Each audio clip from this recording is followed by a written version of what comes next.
Hey folks, welcome to the Ramble. You know, there is a bit of contemporary folk advice that tells us to fake it till we make it. And that can actually be good advice, depending on the circumstances. Aspiring writers are often taught to always say yes when a potential job comes up. Even if they think it's a job they won't be able to do, always say yes and then figure out how you're going to accomplish whatever you agreed to do later. And that's something that can actually help you to grow as a writer, and it can actually be very exciting to sort of live by the seat of your pants, to commit to doing something that you're not entirely sure you even can do, and then figure out how to do it so that you can deliver on what you promised to do. But the thing is, I notice some folks, for instance, the current president of the United States, or even, and I know this is hard to believe, some folks here on YouTube who seem to be stuck at the fake it stage of that particular piece of advice. They just seem like they're going to keep on faking it, and they have no intention of ever even trying to make it. And at this point, I should probably clarify that fake it till you make it doesn't mean fake it until you are handsomely rewarded for faking it. It doesn't mean make it in that sense, at least not as the phrase has traditionally been understood. If that is what that phrase meant, then Donald Trump and many of the aforementioned folks on YouTube who have managed to derive quite substantial incomes for themselves from basically just being incredibly shitty people in front of their video cameras would be the absolute epitome of following that advice, because they indeed faked it until they made it. When you say fake it till you make it, what you actually mean, again, conventionally, as people have traditionally used this phrase, is fake it until you can actually do the thing that you are faking being able to do. Everyone has probably had to bluff their way through a situation from time to time. We've all had to fake it temporarily in certain situations, and sometimes it works. Sometimes you can fake your way through and you can get out on the other side and no one's the wiser. But in everyday life, that is an extremely limited strategy. That is a very poor long-term strategy unless you are able to surround yourself with people who always fall for your bluffs. And one of the downsides to the internet, in spite of all of the wonderful things that the internet has given our lives and our society, one of the downsides is that it has made it easier than ever before in human history for people to surround themselves with those kind of people, with people who will just fall for their bluff constantly. Trump, for instance, pretends to be an expert on subjects that he obviously doesn't understand on even a basic level, and he gets by because he's not aiming his message at people who know better, at people who are informed on those subjects and can see from the moment he opens his mouth that he's just completely talking out of his ass. He's not talking to those people.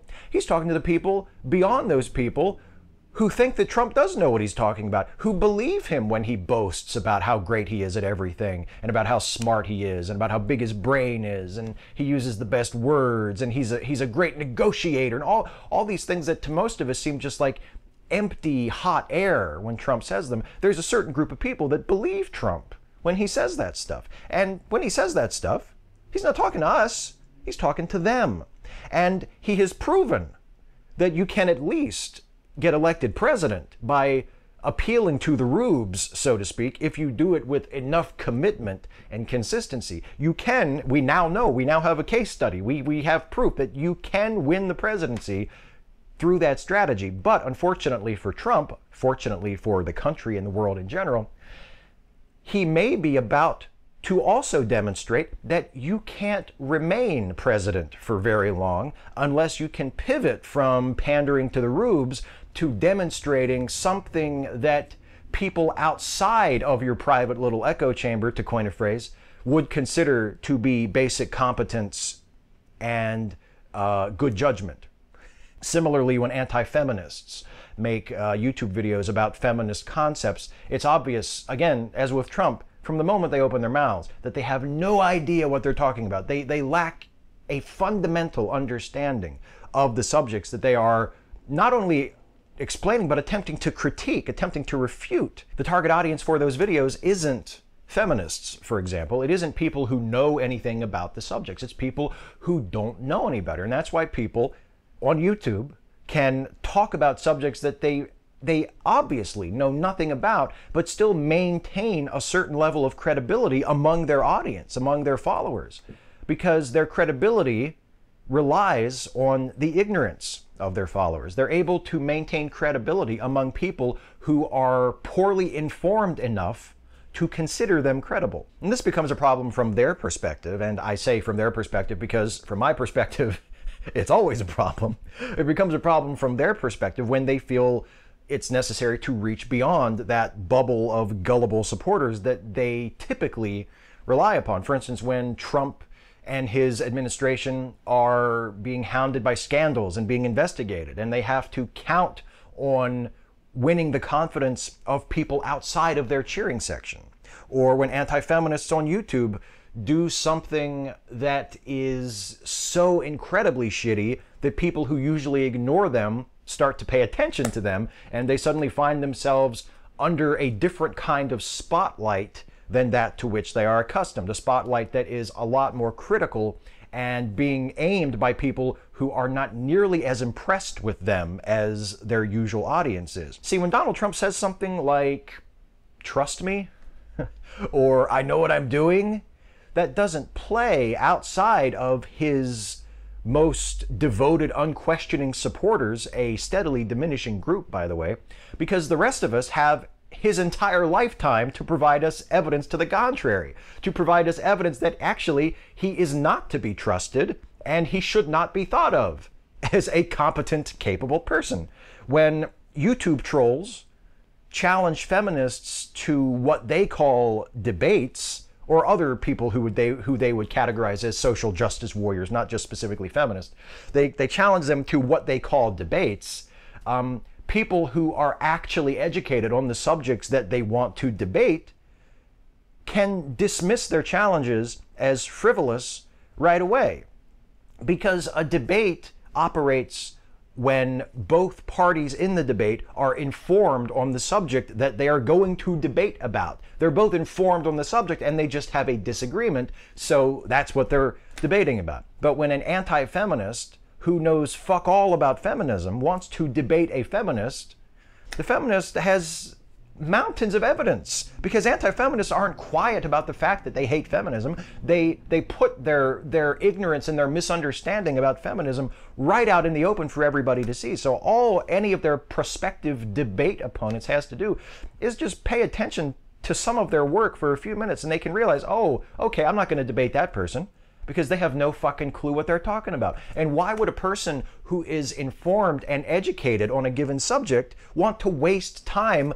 debating someone who obviously has no fucking clue what they're talking about? When I put myself in their shoes, I can kind of see the appeal, because it's much easier to pretend that you are a sharp-witted intellectual than to actually be a sharp-witted intellectual. Education takes a lot of time and a lot of effort, and not everybody is cut out for education in every given subject, especially if the subject they are aspiring to master is a complex and challenging subject. And I have said before, that's the main reason why my own education focused on English rather than some other subject that I might also have a great interest in, like, for instance, astronomy.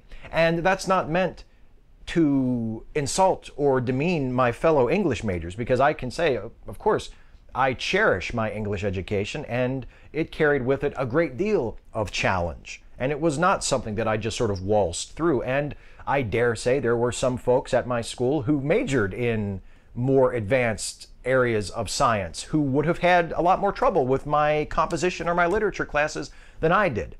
All I'm going to say is, I feel like those advanced fields of science would have made demands on me, demands on my brain, demands on my cognitive abilities that I probably would not have been able to meet.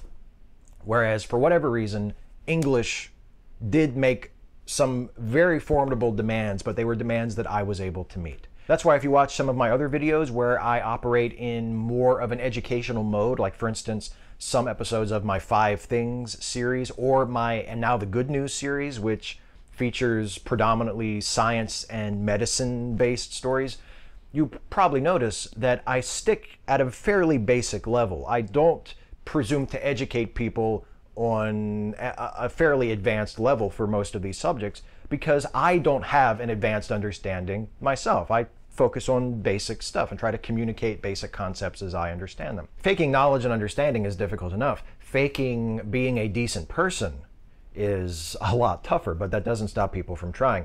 For instance, Donald Trump will demand that we give him the benefit of the doubt despite having this massive catalog of evidence that demonstrates that he is just demonstrably dishonest and racist and sexist and all around a really, really horrible person. Despite all of that, he demands that we pretend that he isn't all of those things, that he hasn't said any of those things or done any of those things, and we approach him as though he is a decent, trustworthy person. And by the same token, trolls on YouTube, when they are trying to shine themselves up by doing something superficially altruistic or appearing to reach across the aisle to have what they claim they want to be a reasonable and fair discussion with someone who is an ideological opponent of theirs, or sometimes, and this takes real balls, even someone who has been a specific target of their harassment. They will demand that we treat them with the assumption that they are approaching in good faith and that they are seriously interested in having an adult discussion, even though they have hours and hours of videos on their YouTube channels and endless series of blog articles and comments and tweets that demonstrate that they don't engage in good faith, that they aren't honest, they aren't trustworthy, they aren't interested in reasonable conversations, and in many cases they display a disregard for the feelings of others that borders on sociopathy. We're not supposed to notice any of that. We're supposed to take them at their present word, that they're good people and they're just interested in having a fair conversation.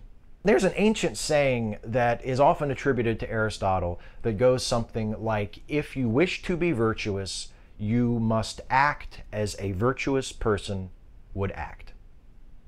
And I suppose someone could object to that by saying, wait a minute, if a person was truly virtuous, then they wouldn't act virtuous, they would simply be virtuous, and they would act accordingly. And to that objection, I might reply, that's fair, but the thing is, we're not born virtuous, and sometimes we just have to fake it till we make it.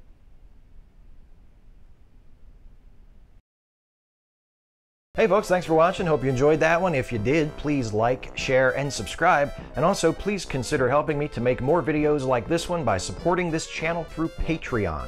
You can go to patreon.com/SteveShives to become a patron. Thanks for watching.